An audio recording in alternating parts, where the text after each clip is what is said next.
અયોધ્યામાં રામ મંદિરનું જ્યારે પ્રાણ પ્રતિષ્ઠા થઈ રહ્યું છે ત્યાં વાપી કેમ પાછળ થઈ જાય, વાપીના લોકો પણ ઉત્સાહભેર આજે રામ મંદિરના પ્રાણ મહોત્સવનું જોવા માટે એક સ્ક્રીન મોટી આયોજન રાખી છે અને જેની અંદર ભક્તો બધા ભેગા થઈ અને સ્ક્રીન ઉપર રામ મંદિરના પ્રાણ પ્રતિષ્ઠાનું લાઈવ જોઈ રહ્યા છે.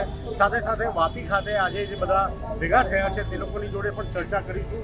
શું કહેશો રામ મંદિરના નિર્માણ 500 વર્ષ સુધીનો આ ઇતિહાસ હતો એ આજે સફળ થવા માટે જઈ રહ્યો છે, એટલે અનેરો એક ઉત્સાહ છે. આખો પ્રસંગ વાપી આ વિસ્તાર વોર્ડ નંબર 3માં આવો નગરપાલિકાના અંદર આ વિસ્તાર પડે છે.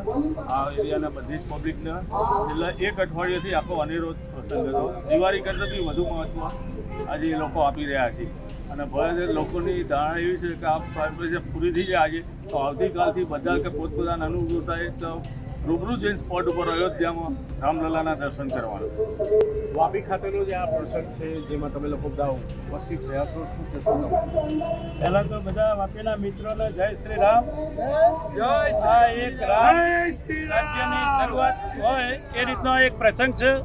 આટલી બધી સોસાયટીઓ વાપીના બધા જ એરિયામાં આજે ભવ્ય મહોત્સવ હોય એ રીતે બધા લોકોએ આયોજન કર્યું છે અને બધા મિત્રોએ અહીંયા એક LCD રાખેલી છે લાઈવ.